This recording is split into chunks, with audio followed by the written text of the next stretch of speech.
Go. All right. It's What's the Odds with Steve Renazizi. It's December 16th, 2020. I am in New York. Woohoo. And sound. Hell yeah. We got in on Monday, and it was easy, and it was simple, and nobody bothered me. So go fuck yourself, Ryan O'Neal and Jeff Dennis, and everybody, all the other naysayers, including someone I live with and sleep with, not as often as I'd like, but as often as she lets me. And so everything went very, very smoothly, calmly. I was the best version of myself.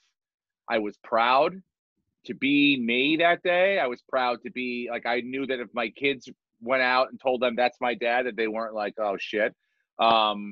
We get to watch someone else be arrested in the airport for drugs, and that made me a little nervous because, not only were we dealing with COVID and the dog and the emotional support animal that we had with us, but I also had drugs in my bag, of course, like I do every time I fly.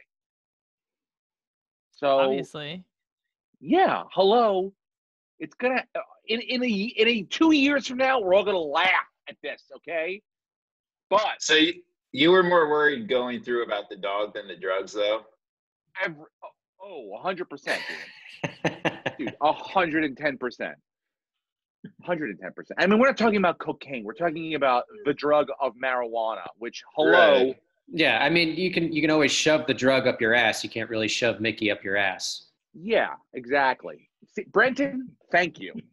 Thank you for making the point for me, right? One of them can be shoved up my ass or ingested, and the other one, I just have to go, this is a dog. The other one's an 80-pound dog.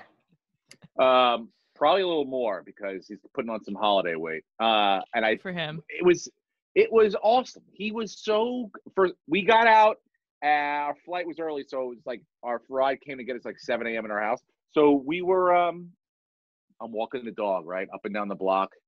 I'm like, come on, Mick, get his shit out, bro. This may be different timing that you need it, but I need you to get it done right now.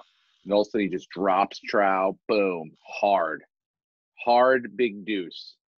And I was like, yeah, all right. And then we started walking back to my house, and all of a sudden, about 20 feet later, he gets down in that position again with the legs like that. I'm like, oh, and then it was just juice. I was diarrhea. I was like, oh boy. I'm like, all right, you got it out, good. All right, here we go, great. We start to walk another 15 feet. He stops again. I'm like, oh no. And did he have the nervous poops? Diarrhea. Was he just nervous to fly? Probably. And you know what? Probably. When I put it all together now. But then I'm like, well, because I did give him a little bit of a Benadryl to help with his, his calming of his nerves, and also, maybe kind of help him knock out a little bit. Yeah. And so I'm like, oh shit, maybe the Benadryl's giving him the runs. But I took a wet one to his ass, cleaned him up, and that was it, dude. We got him to the airport. Nobody looked at him. Nobody said a word. The lovely people at JetBlue were like, hey, what's up? How are you? There you go. We had a whole row to ourselves. People were asking me, hey, how'd you get that done? I wanted to do that for years. I go, you can't. It's over. I'm the last one. This is the last dog ever to fly the friendly skies, okay? He's 14 and a half, and I'm emotionally unstable. And so, then we got there, and we were delayed 2 hours. The flight got delayed because the captain, connecting flight, weather issues, blah, blah, blah. The plane's sitting there overnight. It's been sanitized. Yeah, that's what I'm thinking too. So then finally we get this captain. He comes on. And he's like, yeah. I put Mickey on, and it was my youngest at the window, empty seat, me, Mickey down on the floor, and then my oldest middle seat empty, and then Tracy was at the end. So we had the whole row. But once you got him in like a horse, he didn't have enough room to turn around, and so he would have to back out and then like readjust and bring him back in like a stall. And so we had to do that a couple times. But yeah, once we got him on, the captain comes on. He's like, "Hey, what's up, guys?" I remember what he was like talking about. Good news first. Great skies today. Smooth, beautiful. It's gonna be nice. All the weather in New York's gonna be moving out. It's gonna be nice when we get there. Bad news is 4 hours ago, I was in a laundromat, and I didn't know this flight was even happening today. And they called me up and said, do you want it? So I said, I'll take it. Wait, so you really said that? Literally, he said I'm not making that up. Wow. Brutally honest, huh? Brutally honest.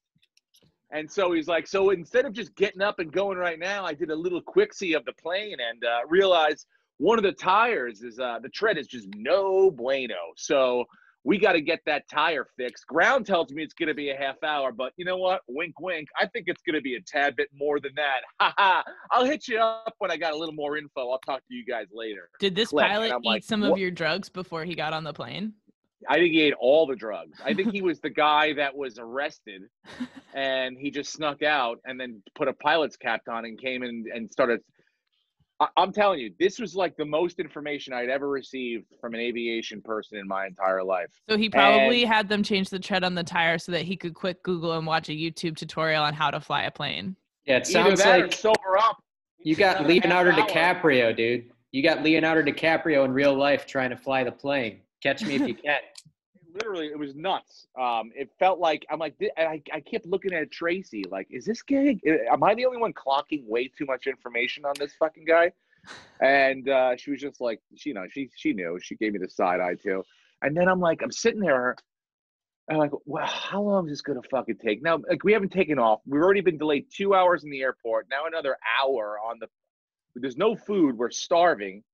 And I'm like, shit, maybe Micky, I'm like, if he has to piss or shit, like, I don't blame him. It's been like already like 3 hours. And I went in the airport. So did the fucking kids. He didn't go in the airport. They don't have little pet rest stations? Not where we were. Damn. And he didn't really seem very interested from moving. Like, if he's the kind of guy, like, he won't just go piss. Like, he's like, if I don't have to go pee, I'm not getting up to go pee. Does that make sense? He's like, I'm 9,000 years old. So I don't have the feeling of having to pee, and I'm not getting up to go pee. So that was his vibe at the airport. But we're on the plane now for 3 hours, and we haven't taken off. And I'm like, fucking A. And then this guy comes back on. He's like, because you could feel the plane moving up and down. He's like, I think ground's fixed it. And we're going to take off in about 15 minutes. I'm like, perfect. Great. We get up in the air. Meanwhile, I'm thinking to myself, are the tires really necessary? How many fucking tires are on a plane? Like 10? Is one tread that bad? Yeah, like I'm like, is one? You need the tires, Steve.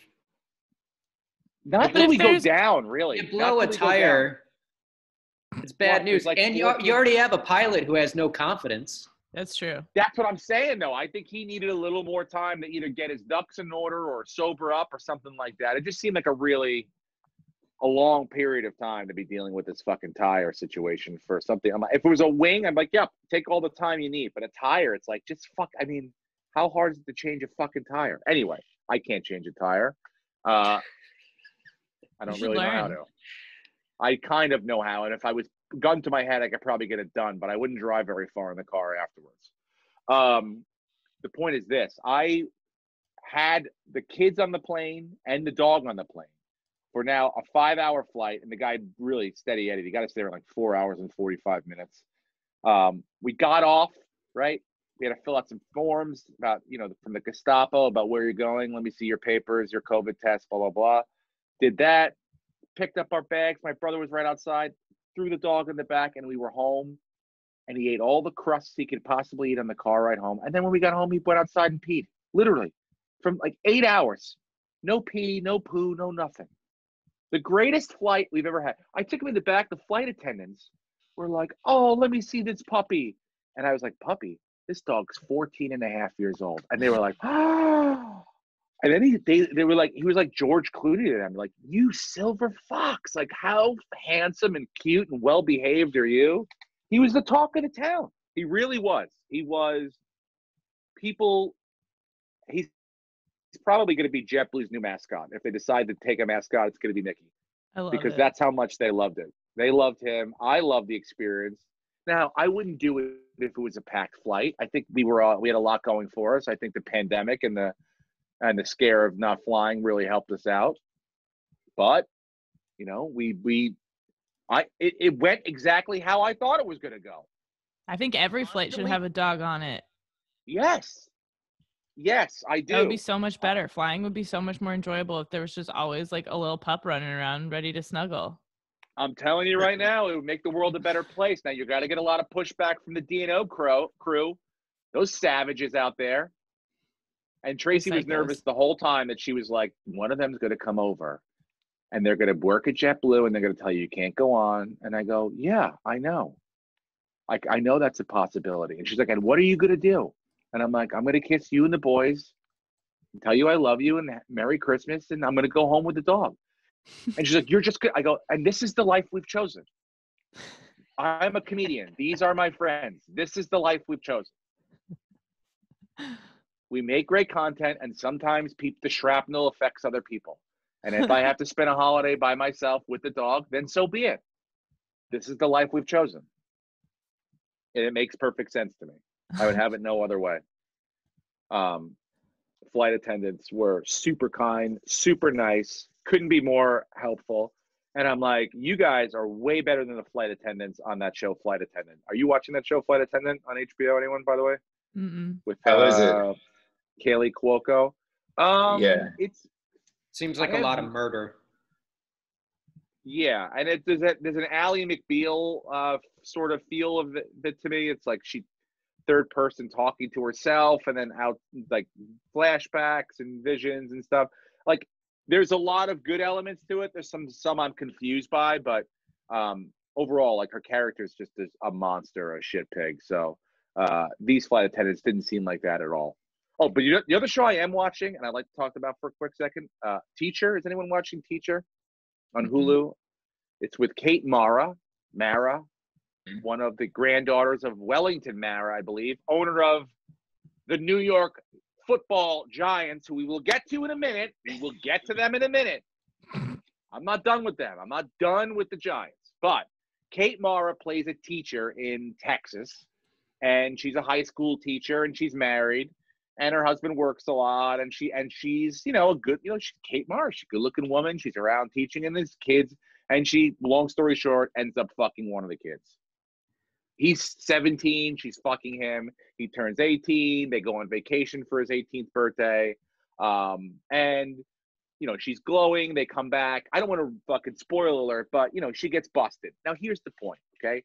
Before every episode, they put this disclaimer up. If you're being groomed, if you know someone being groomed, if you're being, and I go, what is this grooming? And I guess it was explained to me. Trace was just like, look, here's the deal. It's like the moves that she's using is like to make her feel like one of the crew. And like, those are grooming moves that you would do. I go, grooming for what? And my point is this, like, I know they treat it very seriously, but to me, this is like the greatest thing that's ever happened to this kid. And honestly, like, I don't know what school this was. Is it a fictional school? I know, I'm sure it's based on some sort of reality, but like, I know that there are victims, and and I'll be the first to say, if it's reversed, it's gross. If it's a guy doing it to a girl, it's gross, okay? And I'd be the first one to say it. Like, we have a lot of friends that date super young chicks, and I always I'm like, it's a little fucking. I don't even look at Miley Cyrus sexually. That I do now. Now she's passed into a different realm, but I didn't for a long, long time when everyone else was like, dude, Miley Cyrus is super hot. And I was like, dude, that's fucking, she's Disney, okay? She's Disney. And so I'm like, I'm not making the same mistake I made with Britney Spears. And so I kept Miley Cyrus off my radar for a very, very long time. And now she's just too hot to handle. I can't even deal with how hot she is and her voice and all those other shit. But anyway, that's not the point. The point is this, okay? I realize that it's wrong for an older person to take advantage of a younger person for sexual favors, okay? I get that. And I believe that it's gross when a man does it to a woman. But when an older, hot woman does it to a young 17-year-old guy, well, guess what, buddy? You got the best life lesson of all, okay? You got sent up to the major leagues real fucking early, okay? And I don't know how you handled it. Did it crush you, whatever, but you know what? It's not the worst thing in the world. I don't think we need the disclaimer. I think the show is pretty fucking awesome. And I think this guy's life was pretty fucking awesome. And what's happening to him is kind of the greatest thing that could ever happen to a young man in his entire life. And I'm telling you, I'm getting Steve, a did lot you of want to fuck pushback. one of your high school teachers? Is that what this is I about? never had anything like this. Nothing. The only boners I got in high school was because of other girls. Other girls that I was attracted. I never like looked at my teachers, or I don't remember any of them being hot under any circumstance. And I'm not saying that, like, I truly don't. Maybe, and I'm home with some high school friends, I'll go back and I really don't think, and that's no offense to any teachers I ever had, but I just didn't ever think of them like fuck tools, you know, like that I wanted to fuck. And so, but this chick, Kate Moss, there was one that was like, she looks like she could be in high school. Like, that's a different thing. And I'm not saying it's not legally wrong, but I'm saying it's like kind of awesome. And I'm getting a lot of pushback from Tracy because she's like, if someone was doing this to one of our boys, I would be livid. And I was like, I would be kind of, I would be excited for them. I would be happy that this happened to them. I You'd be wouldn't want angry them to on lock camera. down. Angry on camera on CNN, and then high-fiving him off camera. Yeah. Yeah. And it wouldn't be so much of like, even on camera, I'd be like, you know, people learn lessons and they learn them at different times in life.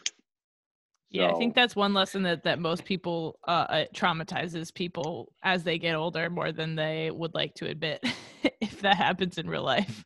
oh boy, Em, you sound a lot like someone I'm married to. And you know what? Maybe I think there I will might be Team Tracy on this one. No, I think you're down the road. I don't think you're going to run into any issues whatsoever. I really, really don't. I don't. Like, I mean, the way I it's think you being could. I portrayed, think that's the fear. no one's ever, like, there are no one in his peer group has ever, ever came up to him and was like, what you did, dude, was pretty gross. And it's not your fault, but it was really gross. And, you know, you should see someone because you're, like, everyone's like, dude, fucking awesome, bro. Like, sucks that your lady had to go to jail, but like, we're cool. Like, you're cool, dude. What you did was kind of like, you fell in love with a chick you fell in love with, and that's that. And the heart wants what the heart wants.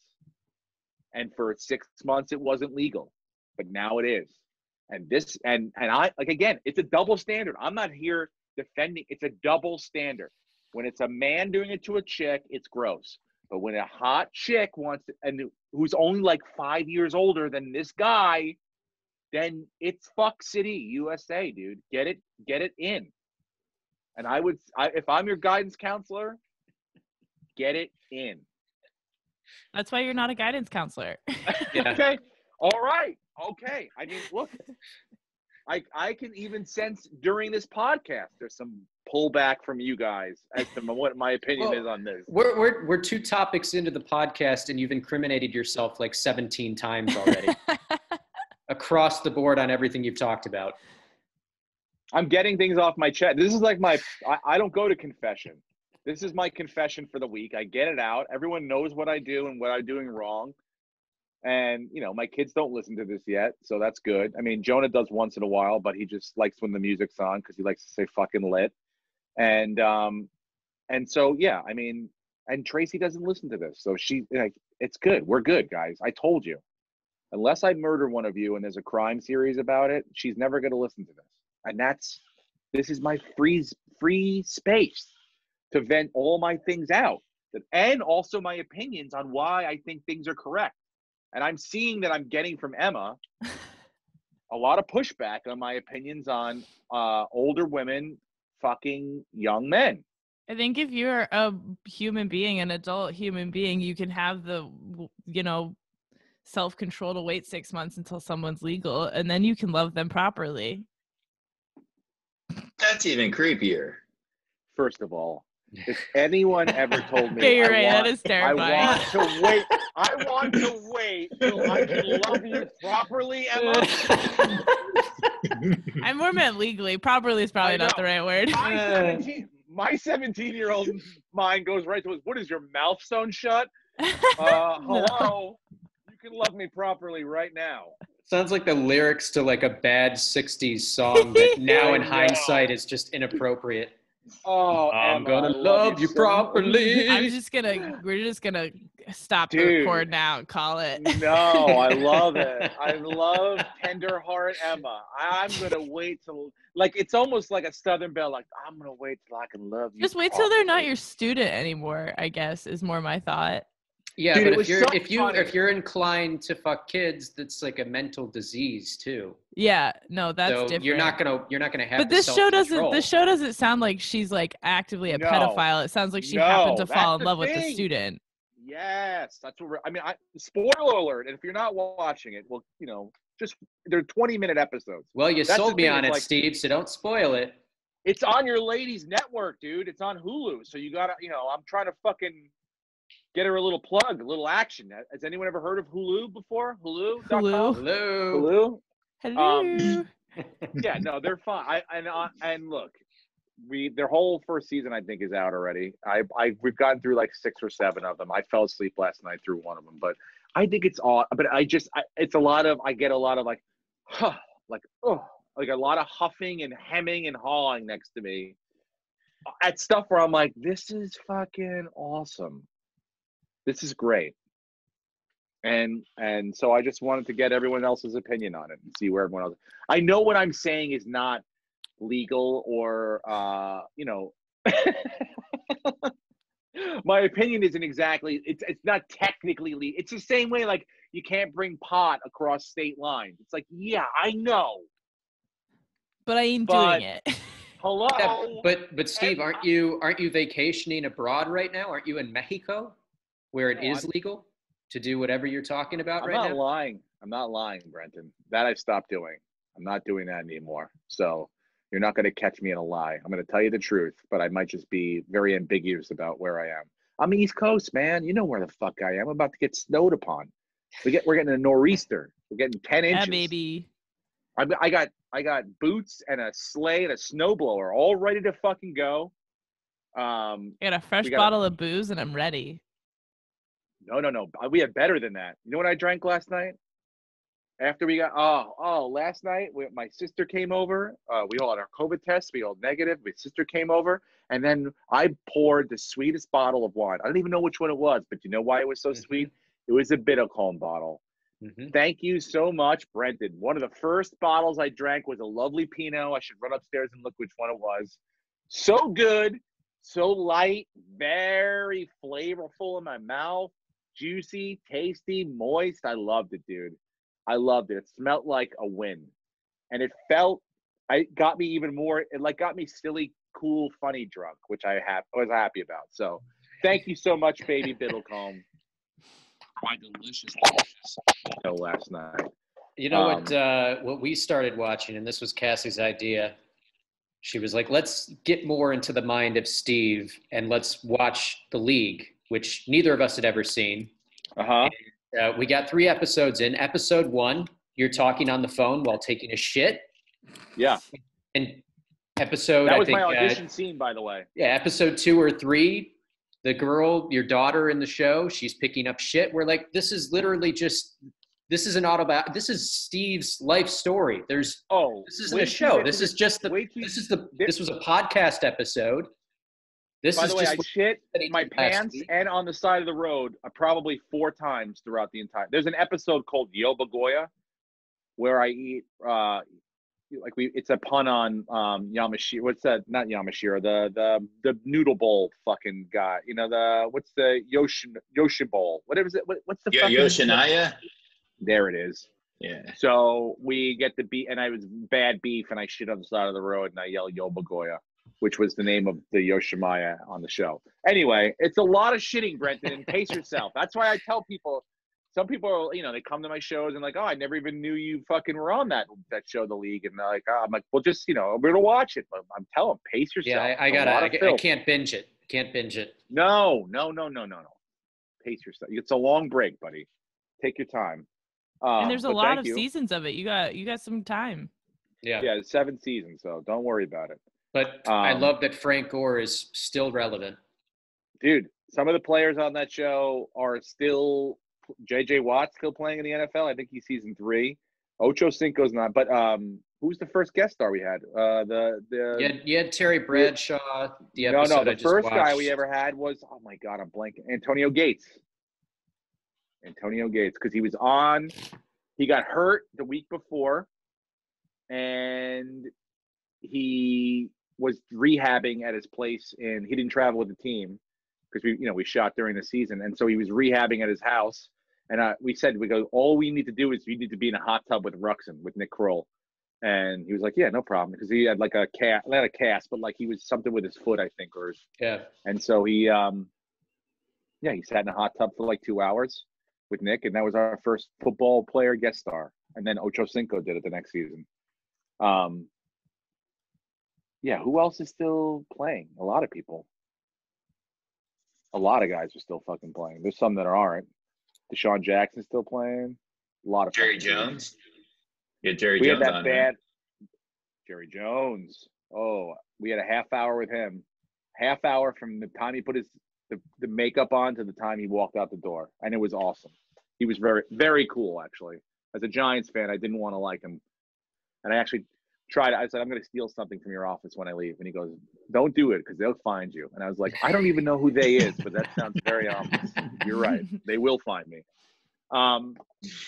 Speaking of big weekends, Brendan, did you have a big weekend, my friend? Yeah, it's my birthday this weekend. No. Different Not kind of the weekend. weekend coming up. Last weekend, did you have a big weekend? Yeah, it was pretty good. Oh, it was pretty good. Are you gonna? Pretty good. Bills won. We'll get to the Bills winning. Congratulations on that. Congratulations on going 2-5 for your friend and blowing it all on the first game. Actually, you went 2 of 5. I went 1 of 5. Oh, I went 2. Yeah, that's right. I picked more winners than you did. You picked one more winner, and we both lose. You could pick 4 out of 5 every week. I could get 0 out of 5. We're still in the same boat. Lucas, you went 0-1 is what you went. The rest of the thing didn't even matter. 0-1 is what you Lucas, went. did you get your money? No, I'm still poor. Oh, okay. So we're both 0-1. That's how that works. I'm not 0-1. You're 0-1. I'm 2-3. Then where is his money? I'm actually 2-1 because one of them was a push. The Kansas City game was a 7-point game, and it was a push. It was 7.5. What? I got 7 on mine, dude. Oh, you know what? I'm sorry. I apologize. You're right. It was 7, but they won by 6. Screen there. They won by 6. No, they won by 7. No, they did not. They won by 6. My math. I think it was 6. It was 6 because it was a bad beat where it was like a late field goal or something happened where it was a 6-point game and it happened very late in the game. Yeah, it was 33-27. There was a late field goal. Yeah, Miami opted to kick a field goal instead of going for it, and then they tried to get the onside kick. So they didn't. Kansas City didn't cover. So no, there was no push. You lost. That was. I was on the same game. We were on 2 of the same games. We were both on the Saints. We were both on the Chiefs. Neither one of them covered. And the Saints obviously got they didn't get their asses handed to them, but they got beat by a rookie quarterback. The only game I really lost is, and then most of them the only one I count as losing is the Bills game because I thought they were going to lose and they won handily. And you guys have a great quarterback and congratulations to that. You know what? I blame Mike Tomlin. I blame Mike Tomlin. He made that such an uncompetitive game. I get that Deontay Johnson's been dropping passes, but he's the guy that moves the entire offense. He drops 2 and you pull him out for 3 quarters. And then James Conner, the only running back that's been able to move the ball, fumbles. You pull him out. No one can move the ball on that team, dude. That team is they're not trending in the right direction. Yeah, they switched up the offense. It seems like around week 8, week 9 from, being the traditional Steelers offense to now we're just going to dink and dunk. And I don't know why they did that. I don't know if someone's hurt, if Ben's hurt or something, but they've sucked. They've sucked for weeks, even when they've won. I think you guys deserve a little more credit than the Steelers blew it and they lost. Yeah, absolutely. The Bills' defense is finally healthy, and this week we're going to have John Brown back. So the offense, we're finally going to see what the team was supposed to be, because guys have been hurt since week 1, and it's pretty exciting. Yeah. And the fact that Allen is starting to really.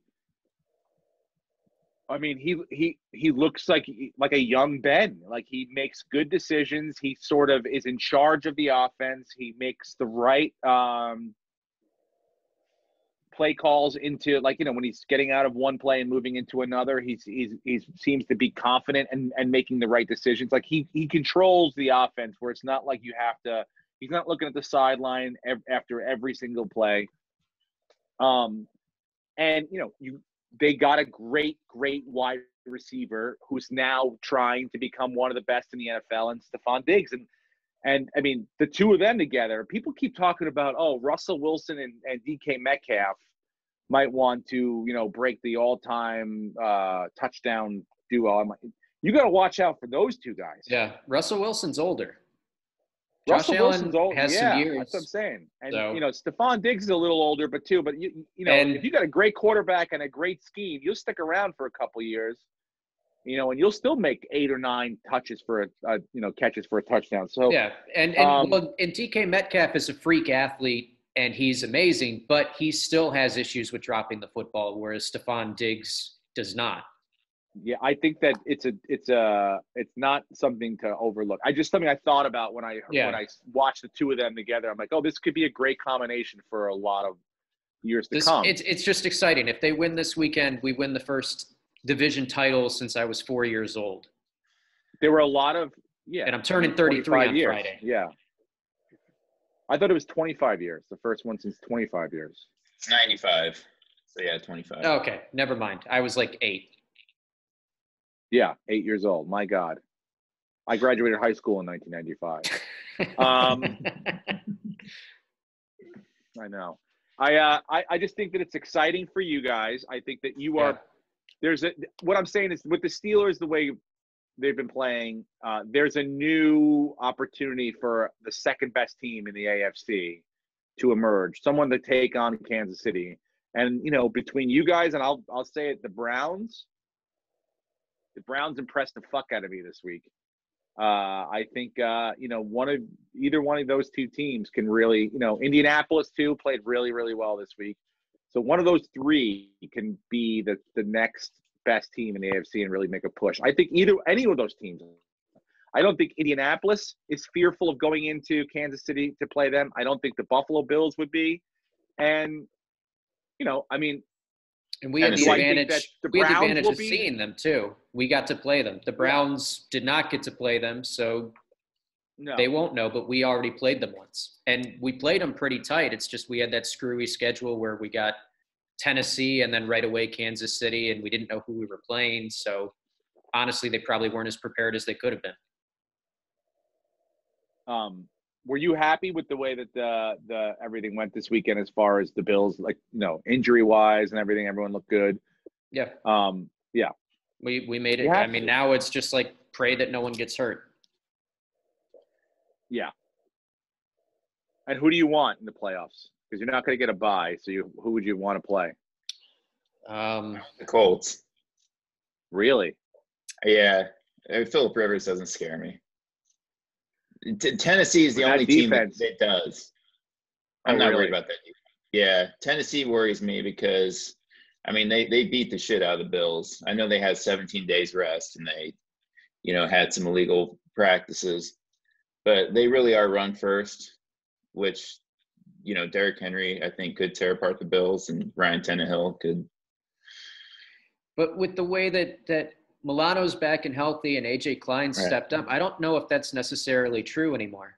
Because at the start of the year, everyone was scared of Buffalo's defense. Guys were hurt, and then everyone's like, this defense just isn't what they were. Now all of a sudden everybody's healthy, and this last week against the Steelers, who they just absolutely shut down, they were all finally together playing as the unit that they were meant to be. So I honestly think – I don't know if the Bills win the Super Bowl this year. I hope so. I think they could. but this is the closest that they've been in a very, very long time. And I'm not really scared of anybody. They match up against everybody pretty well. So it's just a matter of how healthy we are once the playoffs start and, you know, how healthy the other guy is. Yeah, I think when they can contend. Go ahead, Lucas. Oh, well, when they went through their little, you know, their losses against the Titans and Chiefs, I don't think Tre'Davious White was healthy either. He was not. He was out those games. Yeah. And they didn't have they were missing 2 cornerbacks. When they played the Titans, they had like their number 3 and number 4 guy in, and they pulled up a guy from the practice squad. Yeah, Josh Norman was their number 1 corner against Tennessee, so that hopefully won't happen. I think we're going to have John Brown back. John Brown's going to open up the entire field for Josh. So at the very least, you know, Josh hasn't been running as much, but if you got John Brown just sprinting down the field and you got to double cover Stephon Diggs and you got to worry about Cole Beasley, that opens up everything so he can take off and run if it's not there. I mean, that just makes the offense so much better. All right, and don't forget, John Brown, he caught 1,000 yards last year. He's a good receiver. I think that you guys should start a GoFundMe, a campaign, some sort of awareness towards getting every Buffalo Bills fan inoculated with this vaccine so that if you do win a Super Bowl, you can have a proper ceremony, a proper burn down the city of Buffalo, maybe even light half of Canada on fire ceremony. You know what I'm saying? I think you need to get it done, dude. How terrible would it be if your first Super Bowl came during a time where you had to you had to go, from a window, you know? Hello? There's no broken tape. Yeah. Agreed. Buffalo needs to get inoculated. They're going to celebrate one way or the other, even if they have to push it. They're probably all going to. It'll be an annual celebration. They'll just celebrate the 2021 Super Bowl for the next 100 years. It would be incredible. They look really, really good. I mean, to me, the game of the week, the game of the year, I think, was that Monday night game. I was so happy. Absolutely. Because, it was like I landed, we got home, like, you know, my brother had a pizza in the car, so we didn't have to stop for fucking food. Like true fatzos, we're eating pizza in the car. And so by the time we got home, it was like 8 o'clock. The game was just starting. And I got to sit down and watch that whole game. And it was really like a fucking blast to watch because I did not know who was going to win. I mean, Lamar Jackson getting hurt, coming back, throwing the touchdown. Did he get hurt though? Yeah. Well, what's the rumor now? They're saying he didn't. I don't know. He had the COVID runs. Yeah.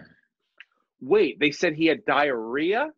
That's the rumor because if he's cramping up, why is he sprinting, full sprinting into the locker room and then sprinting back out? The guy had the runs. Oh, maybe he got the bubblies in his tummy, and he said, "We're going to have to call an audible. I'm not going to make this." I love this thought process on this. I mean, it makes perfect sense. He's a brand. You can't be the NFL MVP and shit your white pants on Monday Night Football in the middle of a big game. Brenton. When you're playing the Browns, you can't. Oh, my God. They were playing the Browns. You did a Brown versus the Browns. Mm-hmm. You Browned versus the Browns. That's terrible. Divisional opponent. And you know what? If that was the case, he made the right decision. He made the right. Otherwise, you got to leave the field. You're a brand. You're the reigning NFL MVP. You cannot shit your pants on Monday Night Football. That was the Brown Bowl.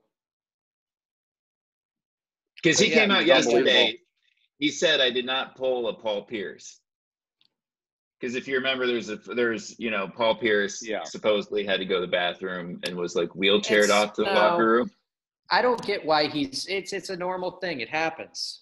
No one's going to make fun of you unless you actually he did the right thing. Diarrhea the day of the flight. You know, all great athletes get real nervous and get, upset tum-tums before big events. I understand that. Why don't they have porta potties on the sideline, though? That's what I want to know. Somebody pissed. They blocked it the other day. Yeah. A couple players blocked, I don't know. One of them does have a thing where it probably up, like the medical tent. Wouldn't it obstruct the view? And it would smell. It would obstruct the view. It's not a good idea. Listen, imagine the press of walking into that porta potty on live TV and everyone being like, "He went and took a shit." That's why I want to see it. No. I hope that when you go into the porta potty, they have a shot clock. Like if it's like you, as soon as from the time you go in, I think it's over 30 seconds. It's like you are duty. No, there's a mic in there, and they interview you.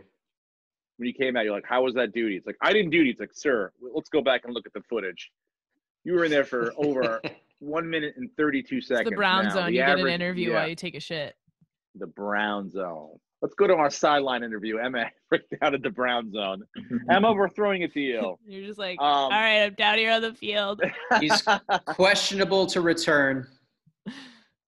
Look, if he did shit, it would be awesome. I'm glad he didn't. He played unbelievably. Him and Andrews, he seems to be Andrews was the guy who was like, all right, you can catch the ball. I've got to get 2 or 3 good receptions to you. And then Justin Tucker, it's like, give me a break. Yeah. I mean, it's like the guy is just fucking ridiculous. Last week, I just happened to be watching the game, the Baltimore game, when I don't remember who was calling it, but they're like, oh, this will be number 70 in a row. What if he missed this for 39 yards and he fucking missed it? It was Joe Buck. Was it Buck? Yeah.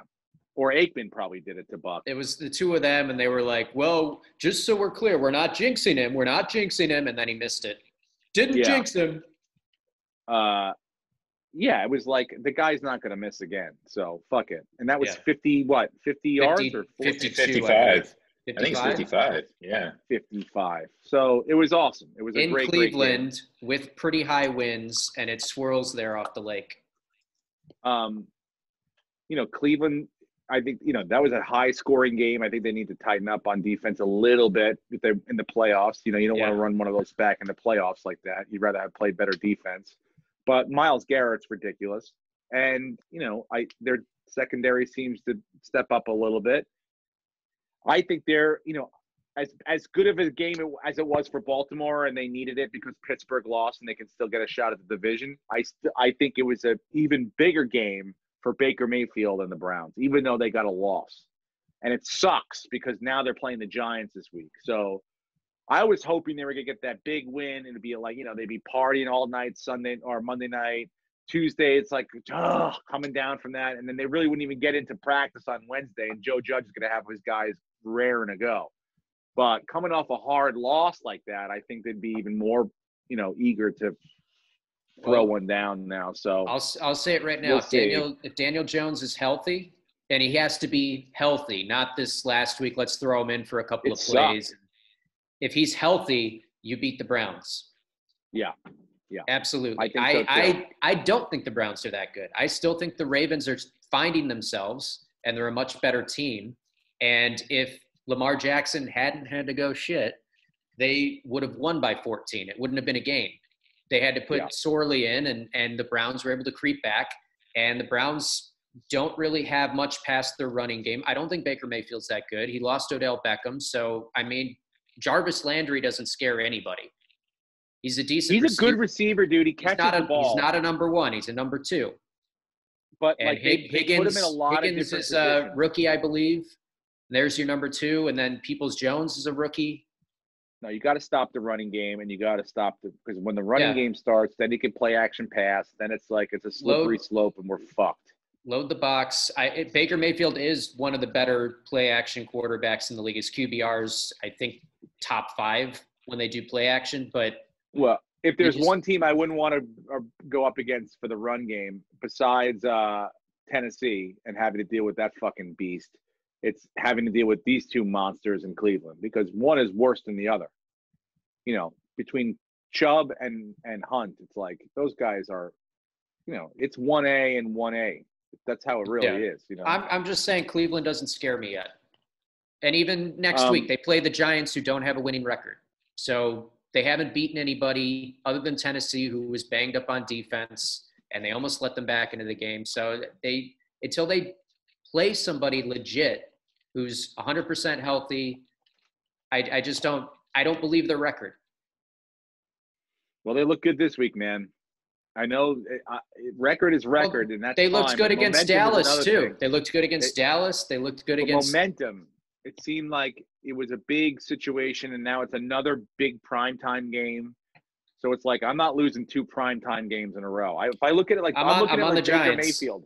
I'm on the Giants, dude. If Daniel Jones is healthy, Giants all day.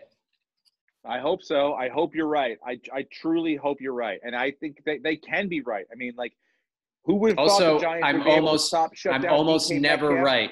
Just so you know, I'm almost never That's right. You see but me I'm jumping, on the Giants. You see me going all excited right now, Brendan? You're gonna need another bottle of Brendan. wine. Get another bottle of wine because it's going to be a long game. But I like the Giants. If Jones is healthy, I like the Giants. We'll see. I'm again cautiously unoptimistic. I had a delicious sandwich for lunch. Salami, provolone, a little balsamic. Oh, Madone. A little lettuce, tomato on a nice fucking piece of like Italian bread. It's repeating though. Speaking of the wine, Brendan, it was delicious, and thank you so much for that. But you know, you can send away cases and cases of wine to whoever you feel like to pay off your betting losses when it comes to picking games, because you know your skill as a fantasy football player is pretty good, dude. It's pretty not to be fucked with. You won again this week. I don't know if you want to reveal what you won or how much you won, but I know, and if you don't, I will. I qualified. I'm now officially in the top 200 on DraftKings, and I'm in the would-be live finals if it wasn't for COVID. It's going to be virtual. And so wait. Let me pause you right there. So that thing that we all like, the commercial that you see, it would have been cool. Like all the players watching that one game. So I don't know if they've run commercials on it, but you know they do the big live finals every year, and it would have been cool. I would have gotten to bring a guest. Could have taken you, Steve. Could have flown somewhere. And was it exotic? Was it somewhere exotic? I think they usually do it in like Florida, and it's like a VIP week-long party, and you meet like players and experts, and there's like seminars and stuff. But basically, I'm in the finals against 200 other people or 199 other people, and I have a 1 in 200 shot now of winning $2.5 million. If I come in second, it's $1.25 million. Third, I think is 750,000. If I just place in like the top 90, I get like 30K. So if anyone has any suggestions of who to start this week, I'm all ears. Are you doing a lot of research this week? Or are you doing a lot of I've been homework? The last 2 days, I've been diving into the season-long rankings. I'm factoring in who has something to play for. I'm going to look at today. I'm going to look at contracts and see who has contracts that are going to be up and who's going to be motivated. You mean like clauses in their contract? If you get to this amount of yards or X amount of this, then you get a bonus. I don't think I'll be able to go. I don't think I'll be able to go that deep, but I'm just saying who has a contract that's running up at the end of the year. It's $2.5 million, Brendan. Go deep, dude. Okay. I don't have all the time in the. I mean, it's a commitment. So this whole week, it's just tunnel vision. All right. Well, I mean, it's you're on a run like I haven't seen before. Congratulations. I'm truly amazed, and everyone I talk to is just as amazed. It's like watching Forrest Gump. I get a free T-shirt. Free T-shirt. Overall, right now, you've won a free T-shirt. That's what you've won so far. I got a free T-shirt, dude. No, two. Does it say like I won? I was one of the like 200 people in the world into this contest, or what does it say? Or just a DraftKings T-shirt? Probably just a DraftKings T-shirt. But Friday they're doing like a virtual meet and greet kind of thing, and we're meeting with like Good Morning Football or whoever, and we can ask them questions, and they're gonna do some kind of presentation. So it should be fun. You got to pay taxes, buddy. Don't forget to pay taxes on this stuff. You don't have to tell me about paying taxes. It's the end of the year, pal. Oh, I've paid taxes, Steve. Don't get all Wesley Snipes on us, Brenton. All right? We're not going to do this in jail. If you go to jail, we will visit you and we will send flowers and stuff. We cannot Zoom. A lot of zeros on the last check I sent to the government. We can get you in, like, remember Boomer and Carton? Did you hear about that story? The guy Carton, who was arrested for essentially gambling. He was playing a lot of blackjack and using money that he was given for other ventures in his blackjack sort of situation. Anyway, he went to jail, but they were like the biggest talk show in New York, sports talk show. Boomer Esiason and Chris Carton. And then like one day he didn't show up to work and he got arrested in the FBI. There's a great documentary on HBO if you want to watch. Check it out. Steve, everything I'm doing is legal. I'm not talking about fucking teachers. Okay? I'm not bringing drugs anywhere. I am Look, at least I'm telling you exactly. I show you all legally my gambling cards. and paying my taxes. January Great. 15th, I will prepay and be all done with it. I just know that I don't want to see you in jail. I don't think you do well in jail. I don't think you'd handle it well. I don't think you have nobody cares about your wine collection in jail. So I just don't think you'd find a great peer group in prison. That's why I'm only looking out for you, Brenton. You do what you want to do. You want to Wesley Snipes it? Go for it. I say, just let me know because I'll look for another producer.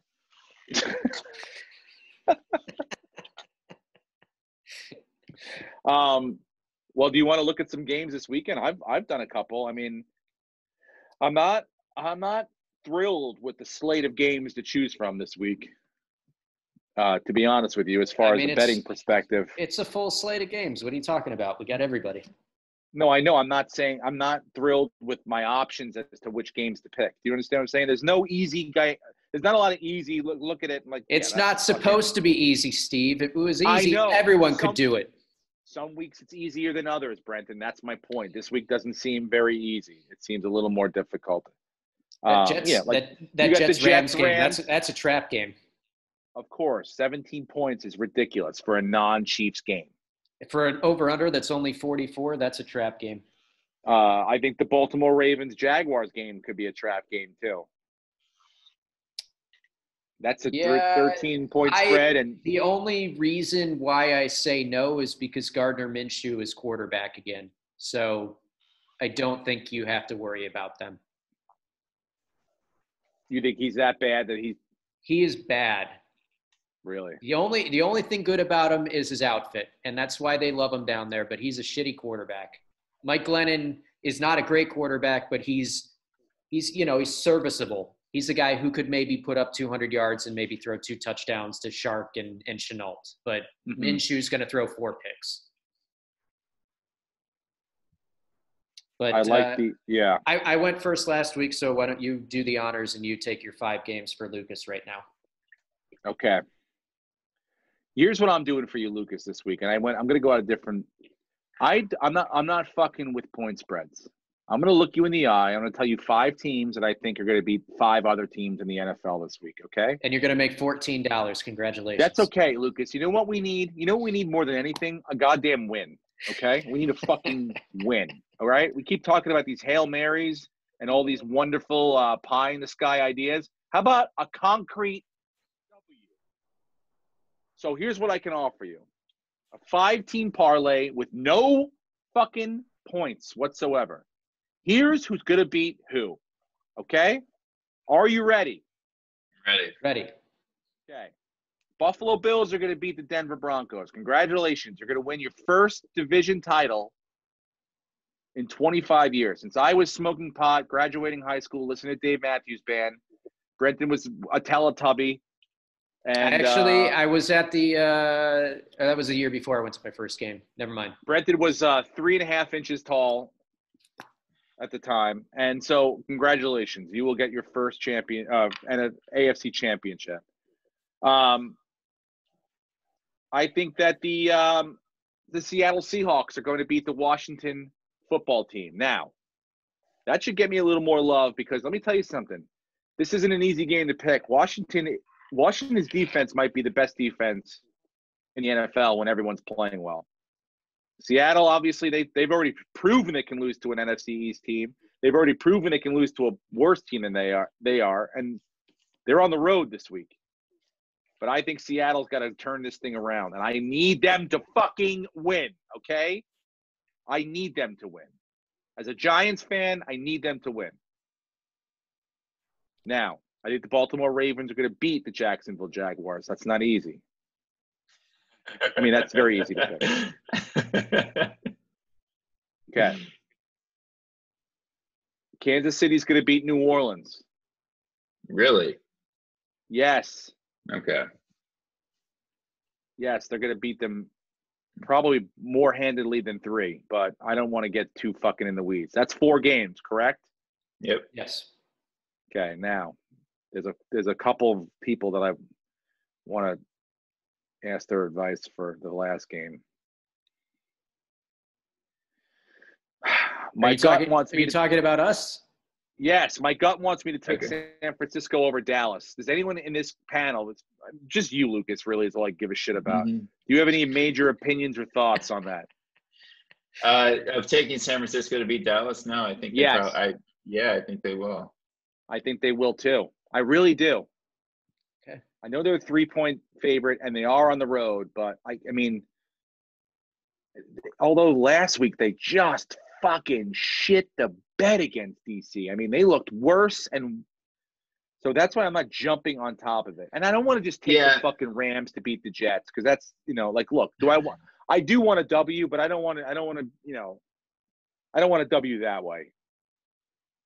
Okay. Well, something, Zeke Elliott, I don't know what happened with him. Is it the offensive line? It's a mix. He lost his best lineman earlier in the season, and obviously the offense runs heavy through Dak. It was built around Dak, and he's had a calf injury the last few weeks, so he's been playing less than 100%. All right, I'm a pussy. Packers over Panthers, and that's my 15. Right, hang on. I got to go back. Oh, you don't want to take San Fran? No. And, really? I did like that pick. I know, but okay. Packers. Now, are we sure Alex Smith is playing? We're not sure. No, they don't even know who's playing. We're not sure. Well, it'll be Dwayne Haskins if Alex Smith doesn't go. Yeah. That's why I think this is the week to strike. Steve's 5 picks on the money line. You got the Buffalo Bills, you got the Seattle Seahawks, the Baltimore Ravens, the Kansas City Chiefs, and the Green Bay Packers. And $25, we will my bookie, 300. Just kidding. You'll win $81 and I love it. I love it. Enough money to pay for the postage to ship your Christmas present. Okay. But it's not bad. I'm a little nervous about the Green Bay game for you. But it's not a bad line. It's nobody asked you your opinion, so. Well, now you're going to get my opinions. I'm going to take the Bills -6.5. Denver's missing their 2 best coverage guys, and the Bills are healthy all across the board. I think they win by more than a touchdown. I am going to take the over on the Carolina-Green Bay game at 51.5. I'm going to take the Falcons upsetting the Tampa Bay Buccaneers. I'm going against my gut of the Falcons have nothing to play for, but I think they can pull out this game, and I'm going to take them on the money line plus 215. You hate Tom Brady. You just hate him, man. He should have lost last week. He should have lost last week. Dan Bailey missed 3 field goals and 2 fucking extra points, and they won by 12 points against the Vikings, who have a shitty defense. And what did Brady do against the shitty defense? Literally nothing. And that's even with them basically benching Antonio Brown. All right, and then we're going to go with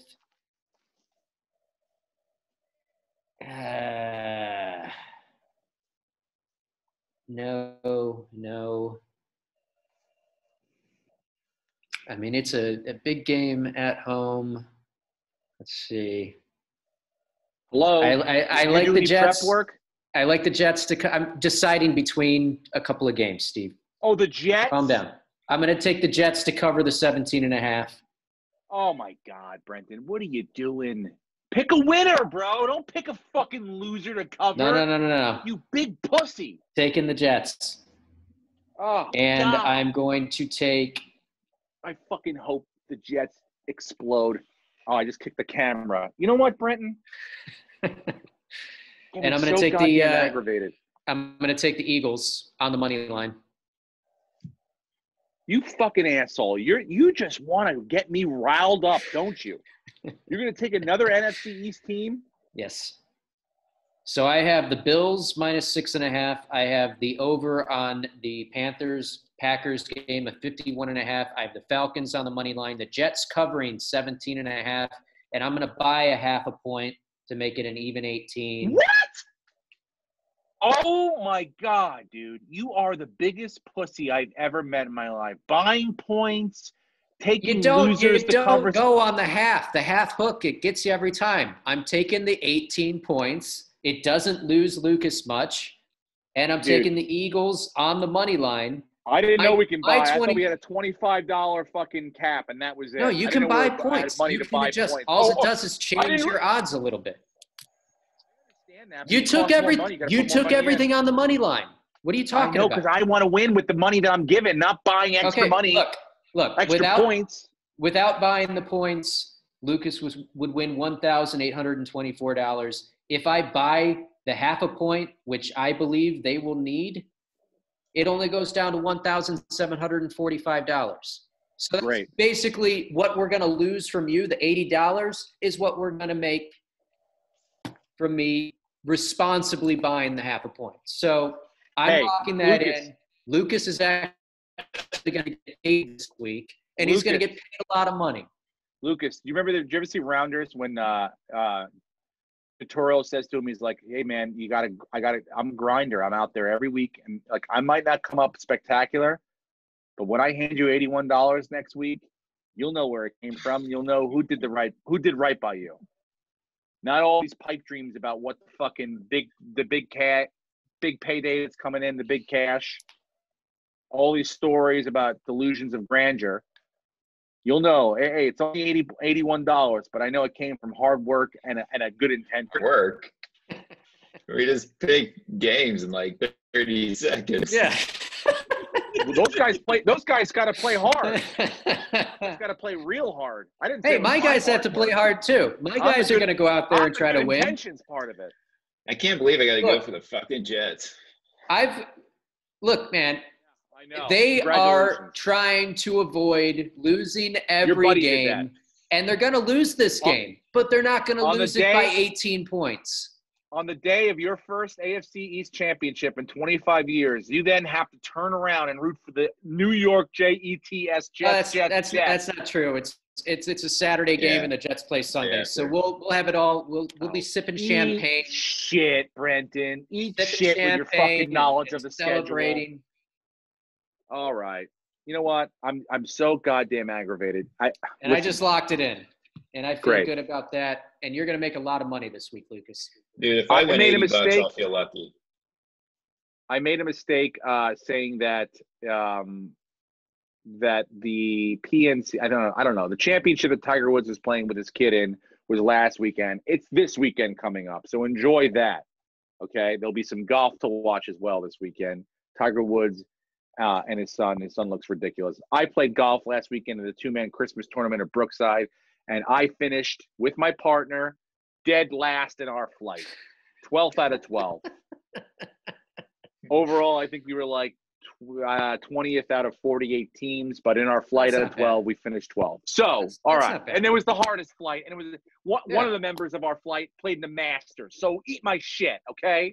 Nice. That's not bad. I said it's not bad. It's not great, but it's not bad. It's me projecting my anger onto you, Brendan. My anger of how poorly I played. But mark my words, this is not only a New Year's resolution, but a New Year's prediction. I want to say win, but I know that's not a smart thing to do. I will finish top 5, if not top 3, in a tournament next year of the same in the same group of people. Okay, mark my fucking words. I'm coming for you, Brookside Men's Group. I'm coming for you hard. That was not a good the way to end it. It sounded creepy. Yep. I'm Brookside Men's Group. I'm coming for you hard. I'm coming for you hard. I'm going to be in Arlington, Virginia, New Year's Eve, performing stand-up comedy. If I can remember how to do it. That's I think it's a Thursday or a Friday. 2 shows. Apparently, we're going to do 2 shows the next day and the show the next day after. I don't know. Check the Arlington Draft House website for more information. I say this now because as of today, it has not been canceled. I don't expect it to be canceled. I really hope it's not canceled. And if you feel like you are healthy and you want to come out, please do so.